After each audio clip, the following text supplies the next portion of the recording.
मित्रों नमस्कार। बड़ी खुशखबरी आने वाली है। इजरायली पीएम नेतन्याहू की सलाह पर गौर हो रहा है और आप बहुत जल्दी ही एक बड़ी घटना देखेंगे, क्योंकि इजराइल का ईरान के बाद में सबसे बड़ा दुश्मन पाकिस्तान है। क्योंकि बहुत बार पाकिस्तान ने इजराइल को नष्ट करने की धमकी दी है। हालांकि पाकिस्तान में परमाणु बम पाकिस्तान के नहीं है, वो अमेरिका के हैं।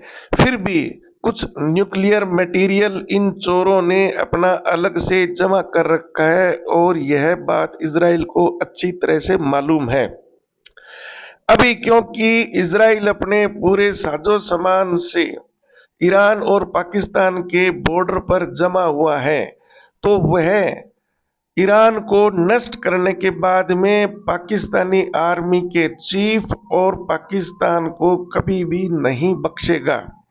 इस बात का पूरा पूरा फायदा भारत भी उठाएगा। भारत और इजराइल दोनों की भौगोलिक स्थिति ऐसी है कि दोनों देश ही चारों तरफ से जाहिल दुश्मनों से घिरे हुए हैं। उन दुश्मनों का एक ही इलाज है कि उन्हें जड़ मूल से नष्ट कर दिया जाए। तो बहुत जल्दी आप खुशखबरी सुनेंगे। इस बाबत पूरी अंतर्राष्ट्रीय मीडिया में कयास लग रहे हैं और पाकिस्तानी मीडिया भी इससे अछूता नहीं है। जिसको डर होता है वो सबसे ज्यादा सतर्क होता है। आसिम मुनीर भी 4 दिनों से अमेरिका में इसीलिए बैठा है कि उसकी हालत भी इजराइल ईरान के आर्मी चीफ जैसी न कर दें। अपनी जान की भीख अमेरिका से मांग रहा है। उसे किसी प्रकार का कोई निमंत्रण नहीं मिला है और आप बहुत जल्दी ही अंतर्राष्ट्रीय उठापटक देखेंगे और भारत के दोनों हाथों में लड्डू है। धन्यवाद। तो बिछड़े हुए भाई लगते हैं। ईरान को चाहिए कि जब उसके ऊपर हमला हुआ तो कौन सा एक ऐसा मुल्क जिसके साथ उसके बड़े अच्छे ताल्लुकात हैं, यानी कि मैं भारत की बात कर रहा हूँ, वो खुशियाँ मनाता हुआ आपको नजर आया। इसलिए वज़ीर आज़म नरेंद्र मोदी के साथ टेलीफोनिक गुफ्तगू करते हुए नजर आए। ईरान ने जो गलती की है भारत को अपने मुल्क की जगह देकर, और भारत की अशदवानियाँ हमसे छुपी हुई नहीं है।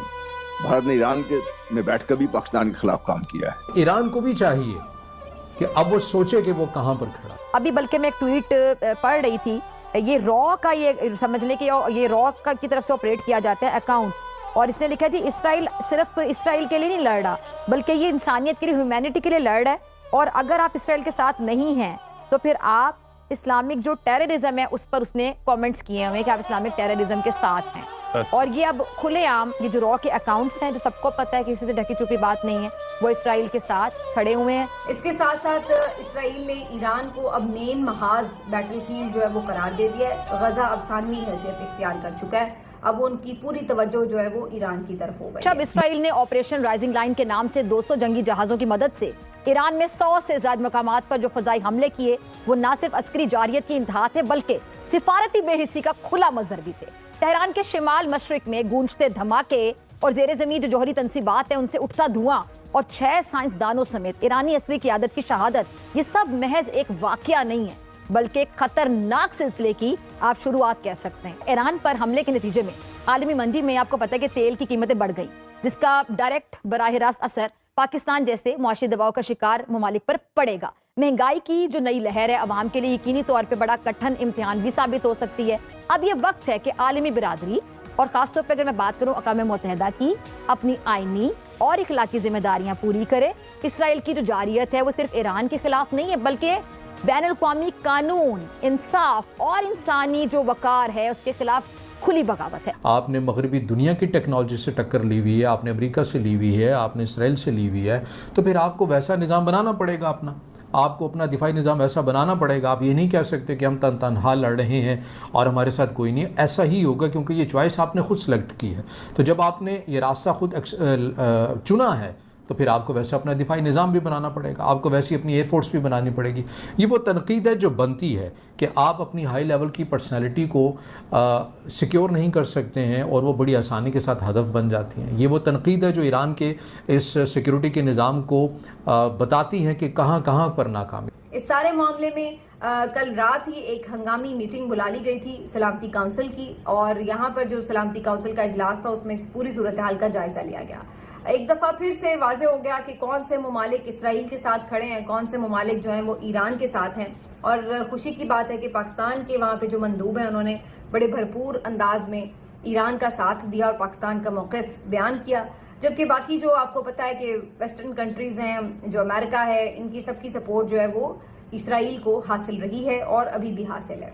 तो अब आगे चलकर ये लोग ईरान पे ही दबाव डालने की कोशिश करेंगे कि जी आप जो हैं वो ना सिर्फ ये कि अपनी एटमी सलाहियत को मतरूक करें, बल्कि इसके साथ साथ जो ये हमले हैं उनको रोकें। दूसरी जानिब पाकिस्तान ने ईरान के आसपास अपनी फ़ज़ाई हदूद के अंदर अपनी एयरफोर्स को अलर्ट रखा। मैं ये नहीं कह रहा कि पाकिस्तानी फाइटर जेट थे, मुमकिन है क्योंकि पाकिस्तान की जानिब से इस मामले की चीज़ सामने नहीं आई है, ना ही दुनिया शकूक व शुबहात का इज़हार ज़रूर कर रही है। फ़्रांस कहीं ना कहीं उनका जो लोकल मीडिया या किसी हद तक जो उनका अपना नेशनल मेन स्ट्रीम मीडिया है वो पाकिस्तान के ऊपर ऐसी बातें कर रहा है कि ये मुमकिन है कि पाकिस्तान ने मदद की है ईरान की, लेकिन पाकिस्तान ज़ाहिर है पाकिस्तान का ये मौक़िफ़ नहीं है और पाकिस्तान ने अभी तक इस मामले के ऊपर बयान नहीं दिया। अलबत्ता एयरफोर्स पाकिस्तान की एक्टिव है ईरान की हदूद के आसपास, बड़ी हद तक परवाज़ें होती रही। पाकिस्तान ने अपने दिफाई निज़ाम को एक्टिव रखा। इसके साथ साथ सलामती कौंसिल के अंदर पाकिस्तान ने कैटेगोरिकली बड़े मुनासिब तरीके से इसराइल के इस इक़दाम की मज़म्मत की है और सख्त अल्फाज में मज़म्मत की है, जिसके ऊपर ईरान की जानिब से पाकिस्तान का ख़ुसूसी तौर के ऊपर शुक्रिया अदा किया। अब एक हकीकत पसंदाना और ज़रूरतमंदाना मौक़िफ़ है। दफ्तर ख़ारजा ने अक़वाम मुत्तहिदा के चार्टर की खिलाफ वर्जी को उजागर करते हुए इसराइल को जवाबदेह बनाने का मुतालिबा किया है। पाकिस्तानी पार्लियामेंट ने इसराइल के ईरान पर हमले को आलमी अमन, अक़वाम मुत्तहिदा के चार्टर और ईरान की खुद मुख्तारी के खिलाफ खुली जारियत करार देते हुए मुतफ़िक़ा तौर पर मुज़म्मती करारदादें मंजूर की हैं। अब दोनों ऐवानों ने इसराइली हमले को ईरान की सालमियत की संगीन खिलाफ वर्जी करार देते हुए ईरान के साथ खड़ा रहने का अज़म भी ज़ाहिर किया। इस मौके पर हुकूमत और अपोजिशन के रहनुमाओं ने यकज़बान होकर इसराइल की मुज़म्मत की। शिबली फराज, इरफान सिद्दीकी और आना तमीर हुसैन ने इसराइल को दहशतगर्द रियासत करार दिया, जबकि बैरिस्टर गौहर अली ने भी OIC और अरब लीग से फौरी अमली रद्द अमल का मुतालिबा किया है। अच्छा, पाकिस्तानी पार्लियामान की मुत्तहद आवाज़ सिर्फ ईरान के दिफा में नहीं है, बल्कि आलमी ज़मीर को झंझोड़ने की एक बड़ी संजीदा कोशिश है, जो इस बात की गुमाज है कि मजलूम अक़वाम के लिए पाकिस्तानी रियासत हमेशा इंसाफ और उसूली मौक़िफ़ पर डटी रहेगी। लेकिन ईरान की तरफ से भी अब बाकायदा तौर पर ये ऐलान कर दिया गया है कि इसराइल के ऊपर जो हमले हैं वो जारी रहेंगे और जब तक उन्हें ज़रूरत महसूस होगी वो उस वक्त तक इसराइल के अंदर कार्रवाइयाँ करेंगे। ये अंदाज़ा लगाना मुश्किल नहीं है कि ईरान के अंदर जो इसराइल की इंटेलिजेंस थी वो बहुत स्ट्रांग थी और अंदर से यकीनी तौर पर कुछ गद्दार थे जिन्होंने इतनी प्रॉपर और एक्यूरेट किस्म की, स्पेसिफिक किस्म की इंफॉर्मेशन जो थी वो पहुंचाई हुई थी। कुछ लोगों का तो ये तक ख्याल है कि जो ये मिसाइल मारे गए हैं ये अंदर से ही, यानी ईरान के अंदर से ही ये मिसाइल फायर हुए हैं और ये बिल्कुल मुमकिन है कि अंदर से ही ये सपोर्ट इस कदर मिली हुई थी इसराइल को कि उन्होंने इतनी आसानी से जो है ये कल रात का जो अटैक था ये किया था। इसी तरह अभी भी उनकी तरफ से जो हमले हो रहे हैं उसके ऊपर यही अंदाज़ा लगाया जा रहा है कि अंदर से उन्हें पूरी मदद हासिल है और कोई पूरी उन्हें इंफॉर्मेशन दे रहा है कि ये एटमी साइंसदान, ये वाली अहम शख्सियत, आर्मी चीफ या पासदाराने इनकलाब के कमांडर्स ये कहाँ कहाँ मौजूद हैं और एग्जैक्टली वो उन्हीं जगहों पर जो है वो निशाना बांध रहे हैं।